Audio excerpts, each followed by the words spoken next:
While in 1972 we saw our first glimpse of holiday horror on the big screen, the horror anthology Tales from the Crypt.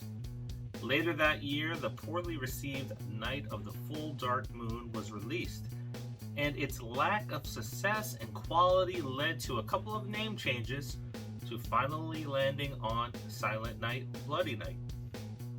2 years later, a low-budget horror film dropped in theaters, inspired by the urban legend The Babysitter and the Man Upstairs. Not only did it become the unholy grail for holiday horror films that would follow, but also in the slasher genre. Black Christmas was about a group of sorority girls receiving threatening phone calls from a deranged killer just prior to their winter break. Then, one by one, the girls disappear in the frigid December night. Now, Black Christmas was made on a budget of $620,000, and the film went on to earn just under $4.1 million at the box office. In the years that followed, we began to see more horror-themed holiday films, such as To All a Good Night, Christmas Evil, Gremlins, and a whole host of other films. But while it still isn't something that we see every year, there are around 100 or so holiday horror movies that have been released. Some are classics, and some are just, well, let's just say they are out there to be watched. Today, however, we are talking about the 5 hidden gem holiday horror movies that you may never have, or probably, heard of.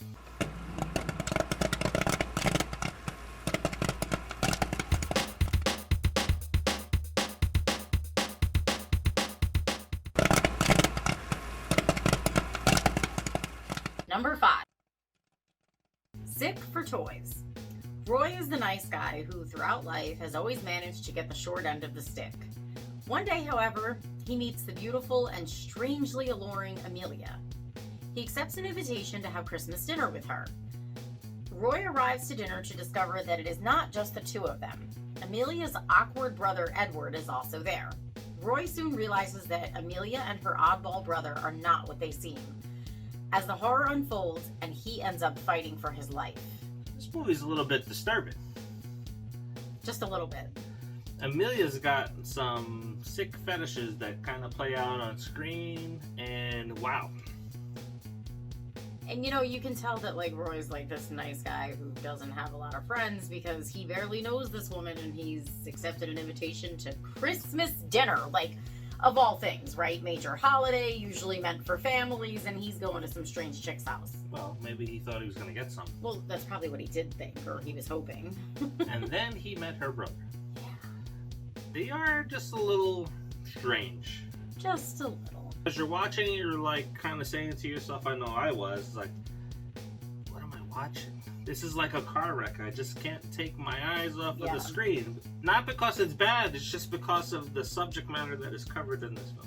Yeah, it was disturbing. Mm-hmm. It should be sick fetish for toys. Yeah. And you'll understand that if you watch it.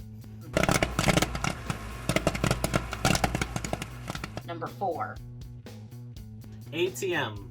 A late night stop at the ATM booth after a company holiday party leads to 3 co-workers trapped inside, fighting for their lives while being stalked outside by a hooded psychopath.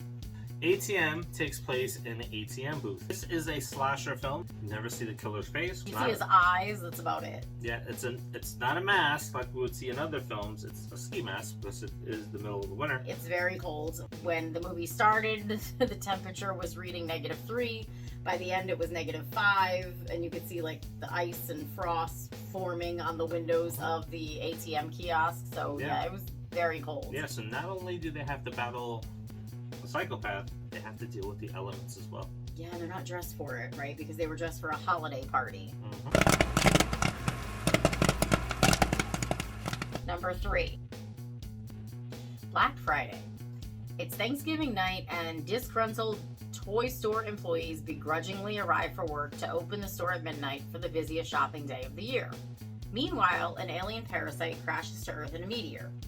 The store employees, led by their store manager, Jonathan, and longtime employee Ken, soon find themselves battling hordes of holiday shoppers who have been turned into monstrous creatures hell-bent on a murderous rampage on Black Friday.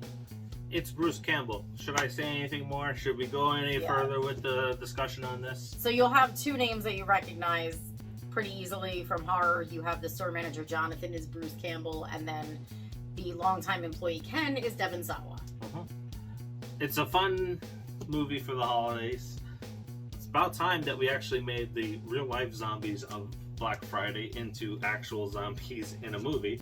Yeah, I mean, this should have been made a long time ago, because we've all seen some of the horrible, horrific things that have taken place on Black Friday. Yeah, the hordes of people busting down doors for a cheap TV. I mean, people got crushed for a toaster. Like, I just, you know. The movie is fun. It's filled with all the antics that you would expect from a Bruce Campbell movie. Has good zombies in it. The ending is a little over the top, but again, it's a Bruce Campbell movie, right? You wouldn't expect anything less, I don't think, from Bruce Campbell. Number 2. Anna and the Apocalypse. A zombie apocalypse threatens the sleepy town of Little Haven at Christmas time, forcing Anna and her friends to fight, slash, and sing, that's right, sing, their way to survival, facing the undead in a desperate race to reach their loved ones. But they soon discover that no one is safe in this new world, and with civilization falling apart around them, the only people they can truly rely on are each other. There's only 5 musicals that I like. Scrooge, South Park, Sweeney Todd, Rocket Man, and Anna and the Apocalypse. I was really excited to see this when it first came out, because it's like, oh my god, a zombie movie during Christmas. This looks great. He didn't know it was a musical, though. I did not. When they started singing and dancing, it's like, oh shit.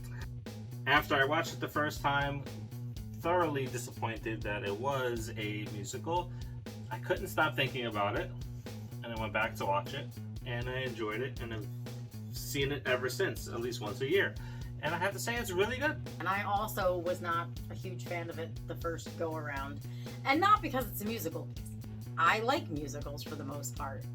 I had to, I guess, separate the fact that it was a horror movie and a musical, because going into it, I didn't realize it was a musical. So I kind of was like disgruntled, I guess, from the beginning. So then I kind of like thought about it, and I was like, well, but like other parts of it were pretty good.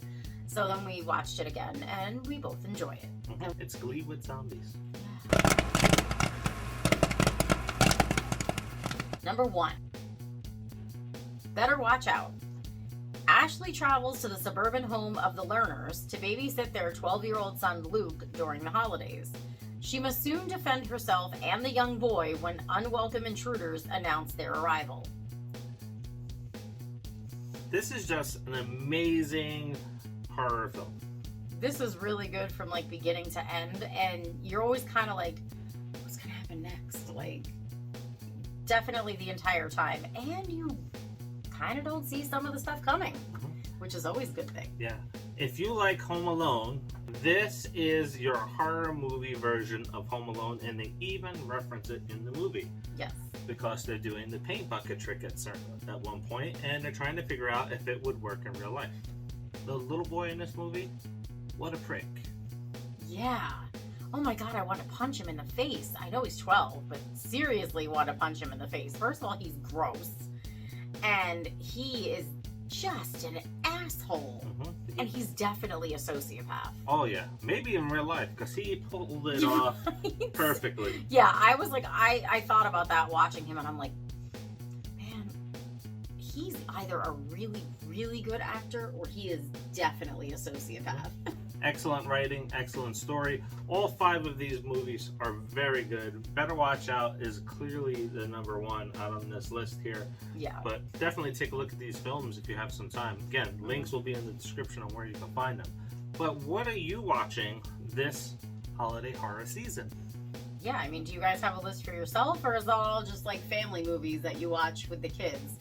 Luckily, we can watch some of the scarier stuff with the kids now. As far as Christmas movies, it doesn't have to be all animated.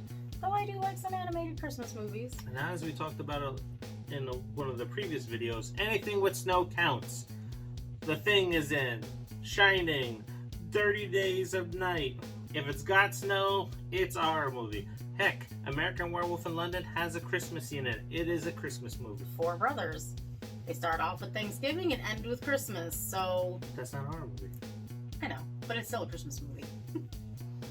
Anyway, it is the quest for 5,000 subscribers, and we've crossed the plateau of 2,000, and we are starting to trek our way to 3,000. So thank you very much for subscribing if you're new here, and thank you for all of our nerd boxers that have been with us from the beginning. And as we journey to that 5,000, every like, subscribe, and share helps us get there. It broadens the audience that gets to see our videos, so please make sure you drop a like on this video to help us get to that next plateau. And along the way, every video that gets 100 likes, 100 comments will win a prize. And when we hit 5,000 subscribers, you get entered in a chance to win this box of Strawberries and Scream cereal box signed by Matthew Lillard and David Arquette. Anyway, until the next Pop 5. See ya. See ya.